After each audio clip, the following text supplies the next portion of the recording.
The girl who could read people. Location, New York City. Year, 2026. Maya Thompson had a gift. She could read people before they finished their sentences. Not psychic, not supernatural, just patterns, micro-expressions, breathing shifts.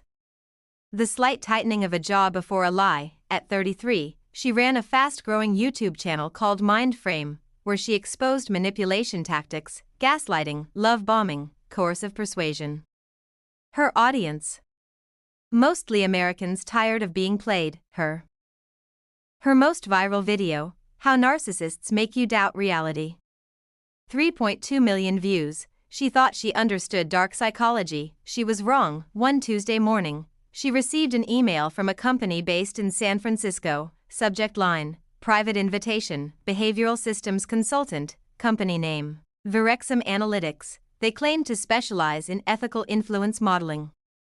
The pay was outrageous. The NDA was 47 pages long. Maya's instincts told her not to trust it. Her curiosity told her. Virexum's headquarters was glass and silence. The lobby felt less like a tech company and more like a hospital for secrets. She was escorted to the 14th floor. No windows, just screens, hundreds of them. Each screen showed live data streams, emotional heat maps across U.S. cities, trending outrage spikes, purchase impulses triggered by news cycles, divorce rate fluctuations after economic headlines. Maya felt her stomach tighten. A man in a gray suit approached. Welcome, Ms. Thompson. I'm Aaron Vale, Director of Behavioral Forecasting. He didn't smile, he observed. He explained it casually. Virexum didn't predict behavior, it nudged it. They had built models trained on 12 years of social media history, dating app communication patterns, public court records, voice tone analytics from smart devices. They could predict when someone was about to quit their job, when a marriage was close to collapse, when a lonely person was most likely to fall in love, and they sold that insight to corporations, to political PACs, to entertainment studios. Influence is not manipulation, Aaron said calmly, it's alignment. Maya didn't argue, she just watched. On one screen, a map of Phoenix glowed red. Heat cluster, Aaron explained. Mid-income males, 25 to 40. High frustration index. Ideal for grievance-based messaging. And you what? Maya asked, send them content? He corrected her. We let the algorithm feed them what they're already leaning toward. That's when she understood. They didn't create extremists, they amplified vulnerabilities. Maya was given access to a case study. Subject ID 11482, name, Daniel Brooks, age, 29, location, Columbus, recently laid off, girlfriend left him, student loans unpaid, the system labeled him, high susceptibility to belonging-based persuasion. Phase 1, increase isolation, his feed subtly deprioritized friends' engagement, ads emphasized financial struggle stories. Phase 2, identity reinforcement. He was shown podcasts that framed him as undervalued. Phase 3, community hook, he was invited to an online forum offering purpose. All algorithmically delivered, all personalized. Within 6 weeks, Daniel had adopted a new ideology. Within 8 weeks, he donated money. Within 10 weeks, he cut off dissenting friends. Maya watched in horror. No one forced him. No one threatened him. The manipulation was invisible. Aaron turned to her. You expose dark psychology online, he said, but you've only seen amateurs. He walked her through the core techniques. 1. Emotional anchoring. Pair fear with a symbol. Repeat until the symbol alone triggers fear. 2. Scarcity pressure. Limit access to ideas. Make information feel exclusive. 3. Controlled opposition. Introduce mild dissent to strengthen belief. 4. Predictive withdrawal. Remove positive reinforcement at calculated intervals, creating dependency loops. These tactics aren't new, Maya said. No, Aaron agreed, but scale is. He zoomed out. The entire United States appeared on screen, every region pulsing with emotional data, real-time mood mapping. This, he whispered, is national psychology. That night, in her hotel room, Maya opened her phone. Her YouTube analytics had spiked. New followers, new engagement. She smiled until she noticed something strange. Her latest video comments were slightly different, more polarized, more extreme.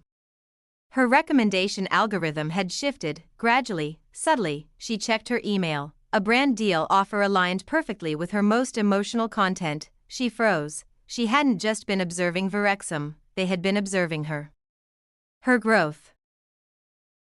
Her outrage spikes, her audience retention patterns. She wasn't hired to consult, she was hired to test. Erin had profiled her channel months before reaching out. They knew, when she posted emotionally intense videos, when she doubted herself, when she checked analytics obsessively, they knew her dopamine cycles. They had slightly boosted her controversial content to see how far she'd lean, and she leaned.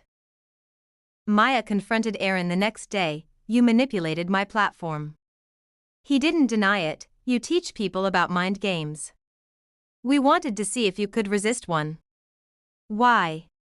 Because influencers are the most cost-effective persuasion layer in America. Silence, he continued. You think dark psychology is about villains in relationships, it's about systems. She demanded her data. He smiled faintly. You signed the NDA. Maya did what she does best. She recorded, secretly, screens. Conversations. Data projections. Back in New York City, she edited the biggest video of her career, the system that controls what you feel. She exposed emotional heat mapping, algorithmic isolation, digital persuasion funnels, corporate behavioral experiments. The video went live. Within hours, it trended. Within 24 hours, it was flagged, context missing. Unverified claims. Policy violation. Ad revenue frozen, reach reduced.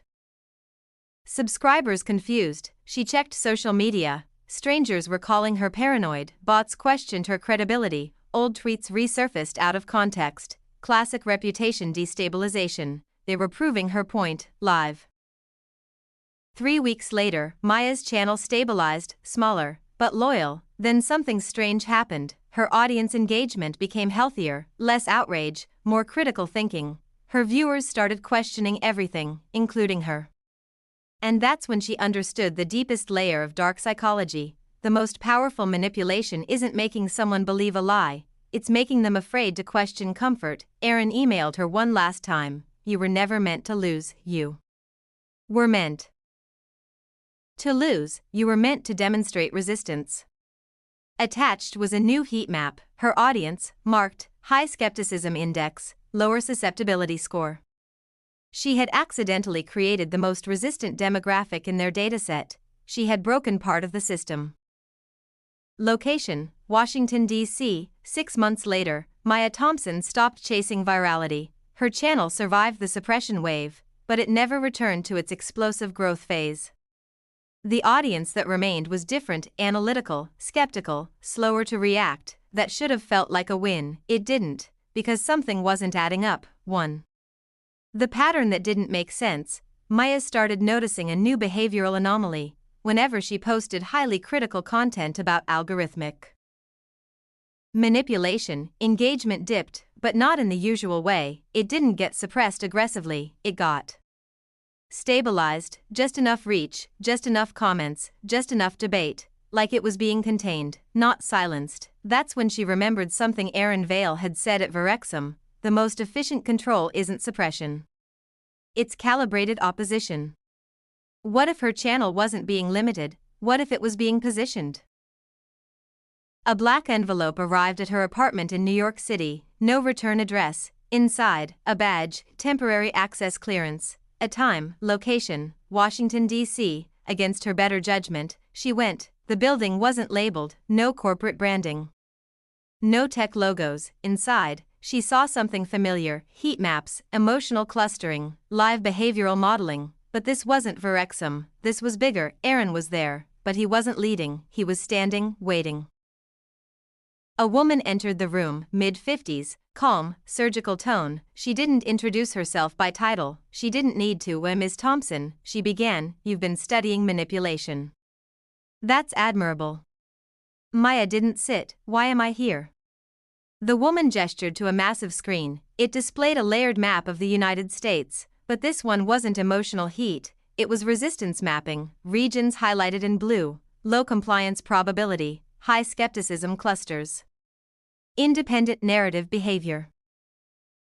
And they're glowing intensely. Her audience, Maya felt the floor shift beneath her. You tracked them? The woman nodded. You built them. Silence filled the room. Aaron finally spoke. You thought we were trying to stop you. We were trying to measure you. The woman stepped closer. Influence models fail when the population becomes blindly obedient. Maya frowned. That makes no sense. That's what power wants. The woman shook her head, unquestioning populations collapse systems. They become volatile, unstable, easy to radicalize. What we need is calibrated skepticism. Maya's chest tightened. You used me. Yes, the word came without hesitation. You were profiled as psychologically resistant to ego manipulation. Low narcissistic reward response. High ethical drive. Predictable defiance pattern. They had selected her not to silence her, but to amplify her, strategically. Whenever her videos spiked genuine awareness, the algorithm slightly boosted distribution within specific demographic corridors, college-educated suburban clusters, high-information urban districts, certain media-heavy regions in Chicago and Denver. They weren't fighting her, they were balancing the ecosystem. The woman explained the core framework. Society operates on 3 psychological layers: reactive majority, emotionally driven, easily nudged, influence catalysts, influencers, activists, creators, stability anchors, skeptical thinkers who question narratives. If layer 1 becomes too extreme, chaos grows. If layer 3 disappears, authoritarian drift accelerates. Maya wasn't a threat, she was a counterweight. Her exposés reduced radicalization rates by measurable percentages in certain regio. Her skepticism stabilized digital volatility. You are more useful loud than silenced, the woman said calmly. Maya's mind raced. If they boosted her strategically, then even her rebellion was part of the system. She asked the only question that mattered. Do I have free will in this? Aaron looked almost sympathetic. You always had choices. But your environment shaped the outcomes. They displayed a timeline. Her early career frustrations, the video topic that first went viral, the exact emotional keywords that triggered algorithmic amplification, the sponsorship deals that failed, nudging her further toward investigative content. The controversy waves that hardened her distrust. Every major turning point in her career aligned with subtle platform shifts, not forced, not scripted, just gently optimized.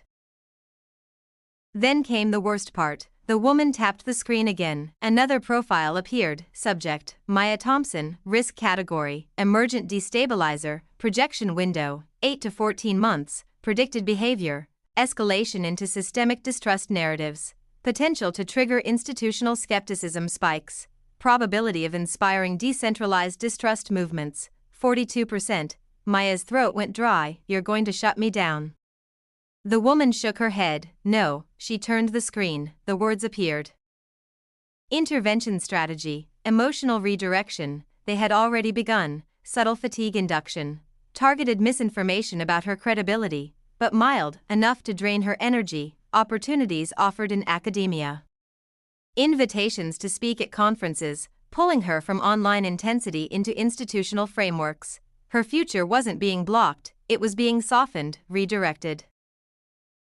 They offered her something terrifying: access as full transparency into behavioral forecasting systems. In exchange, she would operate within ethical guardrails, push awareness, but avoid destabilizing trust structures. Essentially, expose manipulation, but don't collapse belief. She realized the depth of the mind game. The ultimate dark psychology tactic wasn't deception, it was inclusion. Bring the rebel inside the architecture, let them believe they're reforming it, while they reinforce it. Maya didn't accept immediately. She asked for time. Back in New York City, she recorded a new video. No dramatic music, no outrage, just calm analysis. She told her audience, if a system wanted to control resistance, it wouldn't crush it, it would curate it. The comments exploded: debate, division, critical thought. But something was different. Her analytics dashboard showed unusual stability, no suppression, no unusual spikes, just smooth distribution. They were watching, always. Weeks later, she received a final encrypted message from Aaron: whether you join or not, the architecture remains. The question isn't whether influence exists, the question is who designs it. Attached was one last projection, United States Behavioral Stability Index, 2026, and below it, a small variable labeled Thompson effect. Measured influence on national skepticism variance. She stared at it for a long time, then she did something unexpected. She stopped trying to expose the system.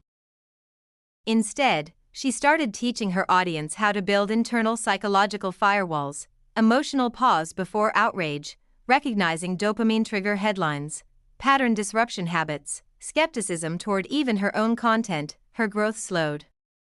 Her impact deepened.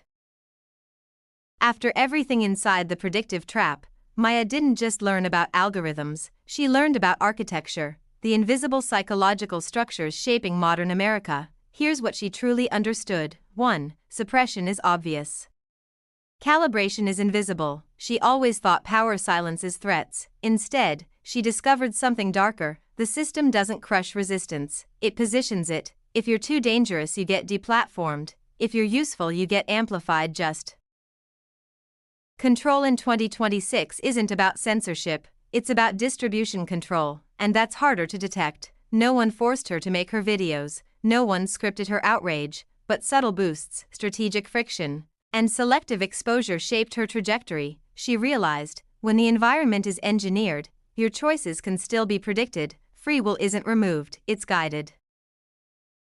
She believed she was fighting the system, but the system used her to stabilize society. Her skepticism reduced extremism rates in certain digital clusters. She wasn't outside the machine, she was a counterweight inside it. The most dangerous mind game?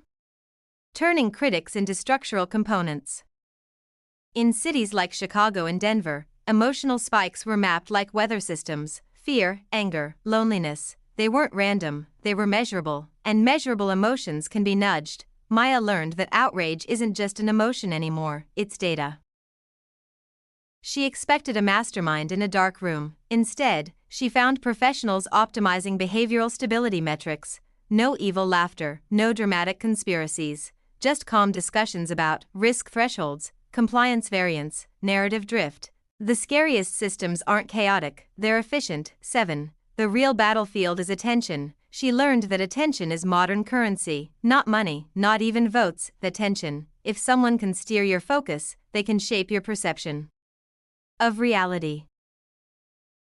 In the end, Maya didn't try to destroy the architecture. She realized something deeper. You can't dismantle a behavioral system overnight, but you can strengthen individuals against it. So she shifted her message: pause before reacting. Question emotional spikes, diversify information sources, detect when content is triggering urgency, apply skepticism evenly, even to content you agree with, because manipulation loses power when awareness increases. The final lesson, the biggest thing Maya learned: control in modern America doesn't look like chains, it looks like personalization. You don't feel controlled, you feel understood, and that's why it works. Dark psychology isn't about villains hiding in the shadows, it's about architecture built in daylight. The most sophisticated mind game in modern America isn't making you believe a lie, it's deciding which truths you're allowed to fight. And the final twist? Even this story could be part of the calibration.